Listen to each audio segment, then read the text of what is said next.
I don't know why they have restricted my movement by putting this here, because I'm a class teacher.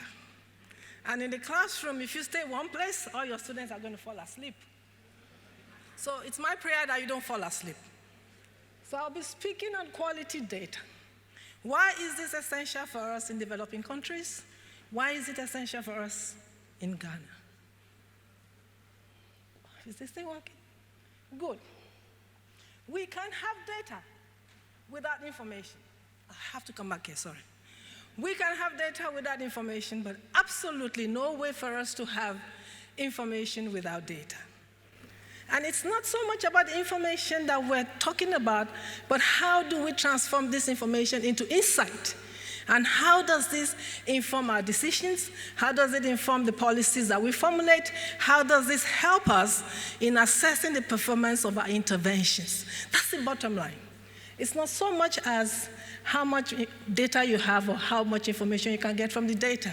Another thing I would like to state here. Oh, it's okay. I'll manage. Thank you. Another thing I'd like to say is that more often than not, we hear people saying that let the data speak for itself. Data does not speak. You are the one who will give it a voice. And like he says, try as much as possible to speak truthfully. Because if you flog data long enough, data will confess to anything. So we have to be very careful how we keep saying that let the data speak for itself. What is data trying to tell you? Then it's up to you to say it out and then to communicate it to the end users. This is going to be my scope, and I'm going to be focusing on developing economics. I don't want to be political. I'm neither wearing green nor blue. So I'm going to speak to about 152 countries, but here we're speaking about the Ghana-specific situation. But please, my material has been made to be very generic so that I'm not accused of being political. So we're looking at 152 countries where we have more than 85% of the world, the global population, living in them. So when I'm talking this morning about quality data, or data quality, or desirable quality of data, these are the attributes that I'm talking about. It is not exhaustive, please, but we'd like to just know that when I say data has good quality, then we're saying that it is timely. It's not retrospective, like the chairman said earlier in the day, that sometimes when you're talking about data or information from this year, it's actually talking retrospectively about what happened last year or 2 years prior to that, okay? So we want it to be timely, we want it to have validity, we want it to be consistent, it should have the attribute of consistency, we want it to have integrity, we want it to be complete, and it should be accurate. But having all of this does not suffice. We also want it to be fit for purpose, because if your data is not fit for the end user's purpose, then it is not good quality data. So for my presentation, I'm going to be focusing on development data. And we know that development data, essentially, we have it from two sources. One is the traditional sources, and the other is the innovative or the non-traditional sources. So my interest is on development data from the traditional sources. The vital statistics in Ghana, the other administrative data that we have, our household surveys, our standard of living survey, our human development index, that's going to be my focus this morning. And we also have other sources of data, the internet, the business entities, but we find out that the business entities are doing better in data collection than the non-business entities or the government entities. But the quality of data is still an issue, and how do we utilize what we have collected as well is also an issue, because it's one thing to have data, it's another thing to use it for your information and decision making. So these are the building blocks. So when we have something, and it is not of good quality, it might just as well as mean that you don't have the thing. But here it says that when you have data and it's not of high quality, it says it's inconsequential. And I wish that was very true, but it's not so true. Because if you have data that is not of high quality, it hurts your business, it hurts your economy, and you lose money.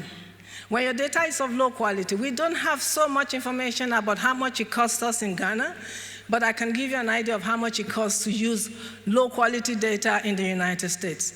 So when I did my research, I found out that it costs the United States about $3.1 trillion every year for using low-quality data. And if we have no quality data, where are we? So it also costs organizations about $15 million every year, business entities in the United States. But I don't have how much it costs us here.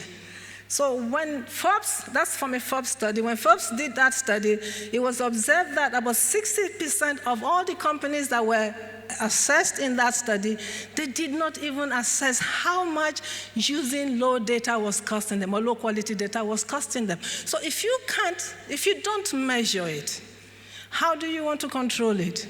So you first need to know how much you're bleeding from using low quality data before you can even put measures in place to control that.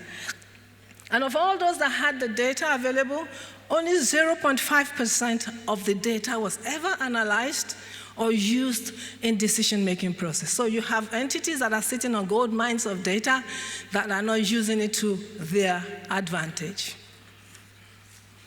In an interesting write-up, which is talking about flying blind, it describes organizations and economies that do not use data to inform their decisions as flying blind. And I looked for a picture to describe this, and I was wondering that is this what we're actually doing in Ghana or in developing countries when we do not use our data to inform what we design for our communities and our populations and how we use the information from it. So if it hurts businesses to fly blind, which means you're using low quality data or no quality data, then it must hurt economies much more. That's my belief. But how much does it hurt developing economies? As usual, very little information is available. I did a lot of search to try and find an estimate of how much it was costing some economies in the developing world, at least to use that as a premise or as a reference to how much it might be costing us in Ghana. And I couldn't find any reference material to how much we were losing for using low quality data. But of course, we can, from what we see in the United States and other places, we can assume that using low-quality data is tantamount to money down the drain. So how much are we willing to lose? How much are we willing to lose, and for how long? And then I looked at it again and I found that probably this might explain why we have an over-dependence on daddy. And by daddy, I mean funding agencies. Because we're perpetually dependent on them. Our national statistical system is dependent on external funding. Most of our projects in Ghana are dependent on external funding. So I was asking myself, and I said I would ask the audience this morning, at what stage will the little girl grow up and leave daddy in peace? In Ghana, I couldn't find illustrations about the cost, the high cost of low-quality data. But I can tell you that if you look at our education system, for instance, you can see instances where you probably think that if they had consulted the data, probably not made some decisions or some policies that are now, I don't want to say difficult to defend or difficult to continue to implement, but they have become issues, and I don't want to go political, please. Okay, for instance, when I heard there was going to be free secondary education, free SHS for everybody, my first question was, why would you pay my child's school fees? I can afford it. Why not pay me well and let me pay my child's school fees? It's not every person's child that needs free SHS. How do we have a system that identifies those who need it and then we'll pay those ones freely? Because you're paying for those who don't even need it, then you're overtaxing me. Then there becomes a tax burden, and the tax burden is actually on the formal sector. We have not expanded our tax base to incorporate the informal sector so much. So there's a tax burden on those of us who are in the formal sector. So don't pay my child's school fees. Pay me well, and let me pay my child's school fees. Then that's fair, isn't it? But so that you can have more money at your disposal for those children who actually need it. For that mother who has to come and knock on my door and trade in her dignity to ask for school fees for her child. what I'm looking for. That's the kind of Ghana I'm looking for. And that's what I want to propose this morning. Is there going to be a way that we can fix this? So that not every child that goes to SHS gets free education, government SHS. If my child went to a private school, where that the tuition I was paying, not me, please, so that you don't start looking at me as a rich woman, no.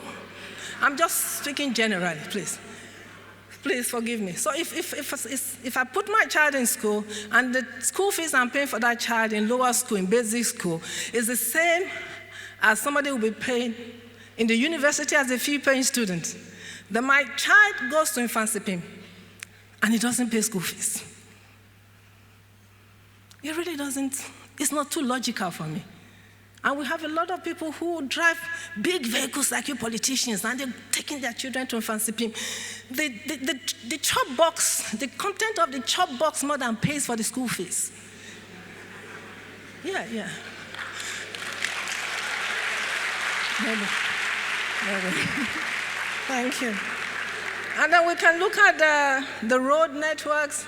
I'm not here to speak on any government's behalf, but we need to know what kind of road is needed where. For instance, where I come from, 20 kilometers, driving to my home, you're going to spoil your car. You need to go less than 20 kilometers. So we can look around. We can look at health facilities. A lot of us are on NHIS, but we also have private health policies.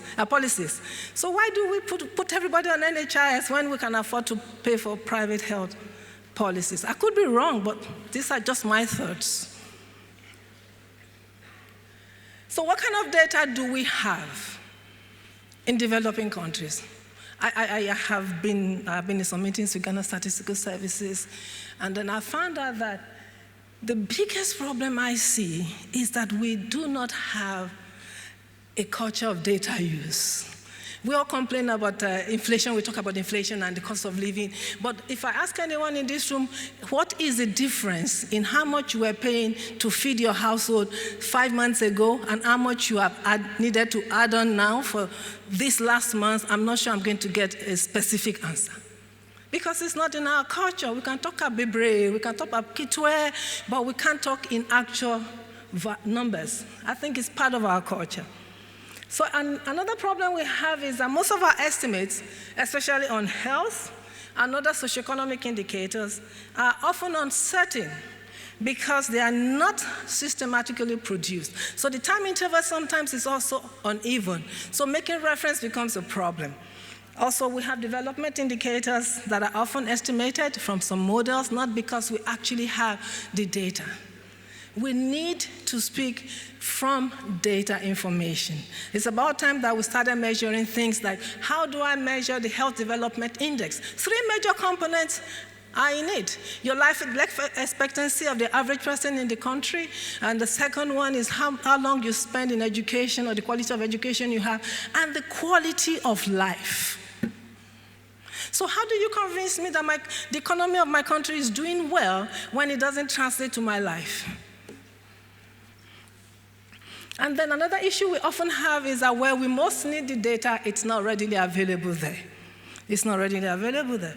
And there could be several reasons for this, probably because we lack autonomy, because probably we're depending on external agencies to fund our statistical systems. That's possible, but what about when there's a conflict between the donor agency's priority and our priority? Who takes priority? Donor agency, because he who brings the money dictates the tune, isn't it? Those are part of our problems. And some of the things that I think are no longer so much problem for us, because skills shortage could have been a problem, but not so much in Ghana, because we have a lot of startups who are working in data acquisition and data, big data entities. We have quite a lot of them now. So probably it could be in some entities, but not so much in Ghana now. What about data security? We have a policy in place now that speaks to data security. We might have a problem or a shortage of a process and system to handle this kind of volume, this kind of number of variables, and this kind of velocity at which the data is coming to us.